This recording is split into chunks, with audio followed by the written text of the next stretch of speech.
Okay, good deal. Well, good morning, everybody. This is Adam White here at the Alaska Airmen Association headquarters here at Lake Hood in Anchorage.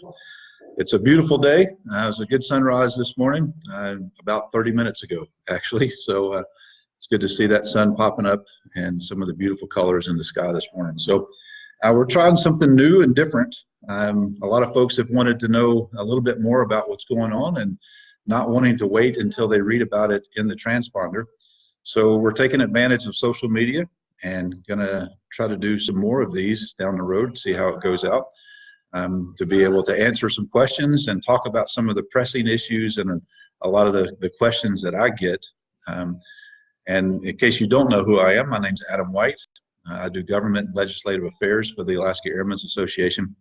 Been involved with the organization for close to 12 years now in various roles and capacities, serving on the board of directors, was the president of the board for several years, term limited off the board, and started doing a little more with government and legislative affairs, something that I was very passionate about when I was on the board, and now doing that part-time for the association. So I do come down to Anchorage quite a bit. I do not live in Anchorage. I live up in the interior of Alaska, outside of Fairbanks.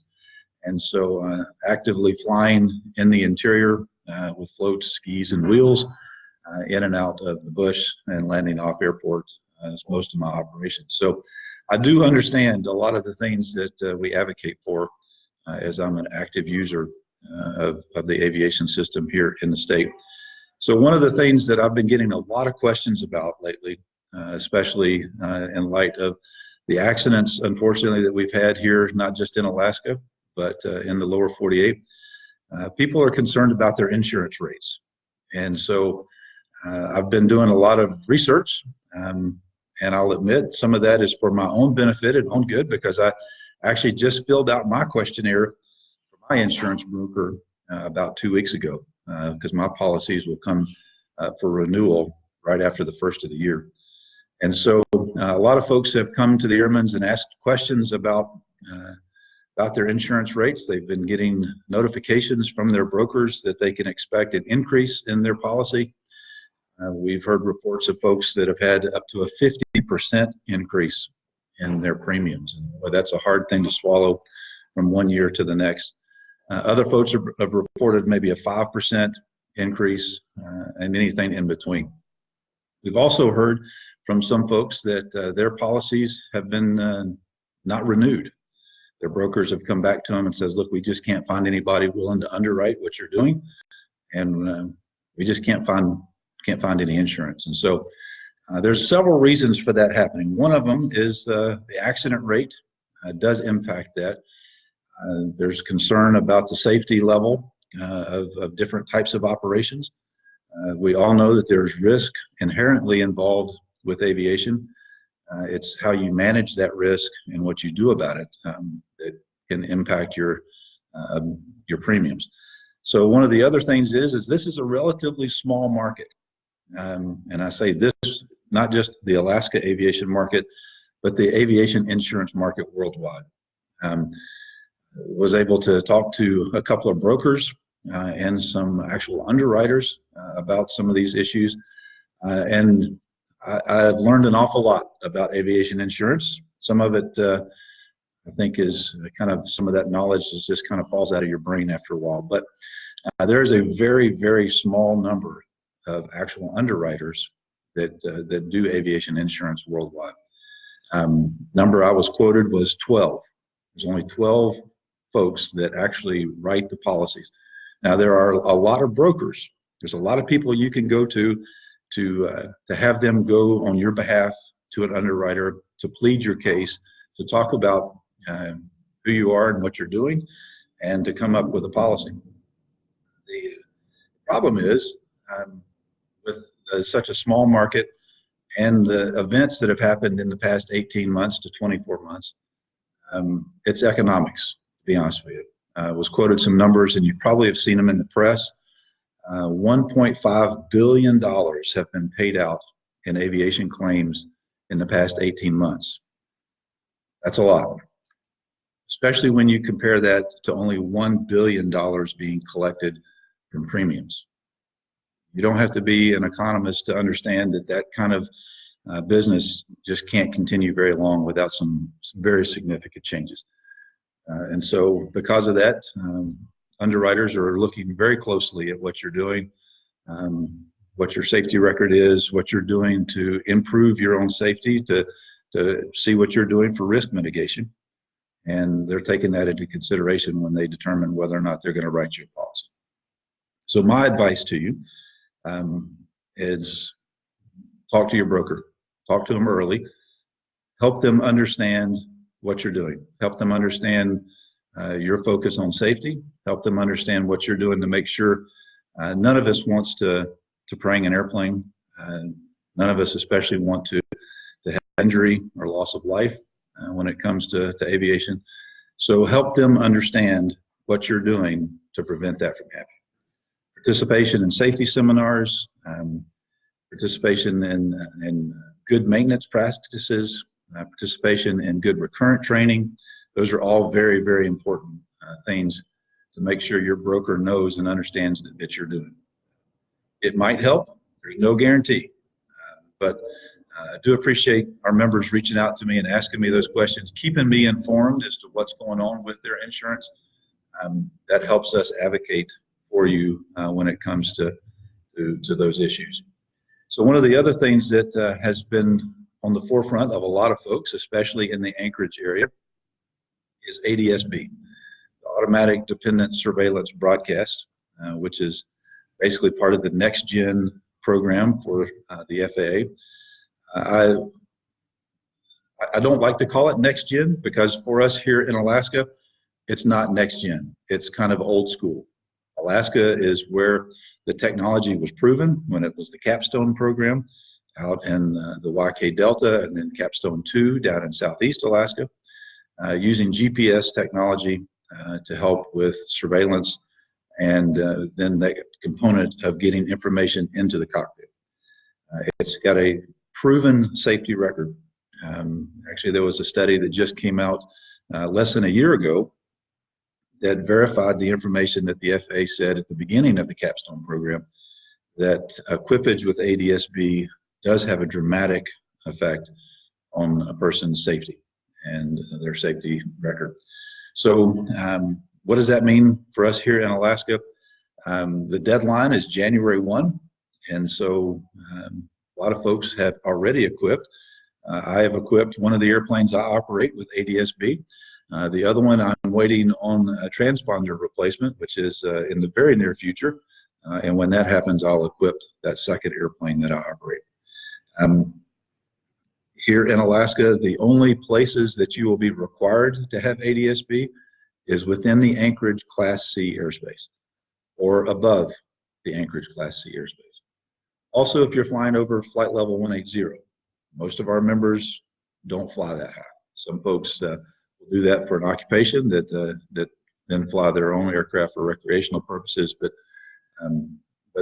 for most folks here in Alaska, flying above 18,000 feet is not really a factor. What is a concern, though, is that a lot of folks don't understand that you cannot fly over the Class C airspace here in Anchorage without being equipped. So you need to figure out what your operations are doing, whether or not you should equip. Personally, this is my own advice. I have realized the benefits of ADS-B. The end component, having that access to weather radar, having access to other traffic around to know what's happening, better situational awareness, being able to look at a METAR displayed on my iPad in the cockpit has been very, very beneficial for the flying that I do. I heard lots of reports from other folks that agree with that statement. To fully realize those benefits, you need to participate in the out. And so while you are still able to get in and out of Merrill Field, Lake Hood, Campbell, all those places here in Anchorage that are not actually within the Class C airspace, it is beneficial to have. What you'll have to do coming in out of Lake Hood and Merrill is stay underneath that Class C shelf, going up to Point McKenzie, and staying down low. Most folks enjoy flying low. You can kind of enjoy the scenery much better.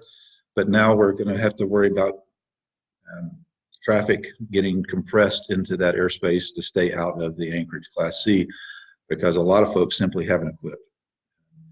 Now we talk about equipage options. There is a lot of different options to be legal when it comes to equipping.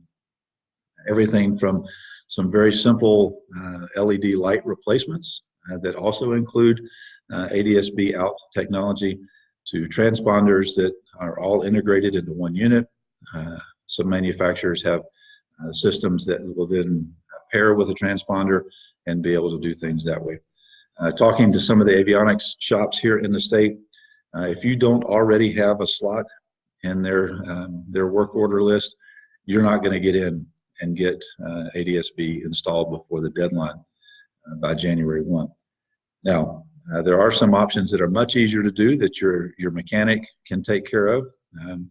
Was able to install the ADS-B system in my Cessna 206 that I operate with a mechanic sign-off. Very simple, very easy thing to do. However, a lot of folks are going kind of all in. You know, a lot of our aircraft here in Alaska are very minimally equipped. The radios that we have are of the older generations. And so people are taking advantage of this opportunity to upgrade, not just to be compliant with ADS-B, but then to go ahead and put in a new GPS or a new NavCom to do more than just be ADS-B compliant. So talking to one of the major shops here in Alaska, they told me that their average ADS-B install is around $8,000. Now, that's not just for the ADS-B, because most of their customers are also putting in a new GPS or a new radio of some other kind. So they're taking advantage of being in the shop while the airplane's all tore apart to be able to get in there and do that. Other folks have reported that they've been able to be ADS-B compliant for around $2,500. So that's still a pretty good chunk of change, but as we all know, we kind of laugh and joke that you can't do anything to an airplane for less than $1,000. Sometimes even an oil change seems to be pretty expensive. But the technology is pretty incredible. The benefits of having that technology in the cockpit is great. One of the problems that we have faced here in Alaska that I have been advocating for and talking with the FAA, even went to Washington, D.C. About a month ago to talk to our legislators and then talk to the FAA at headquarters level.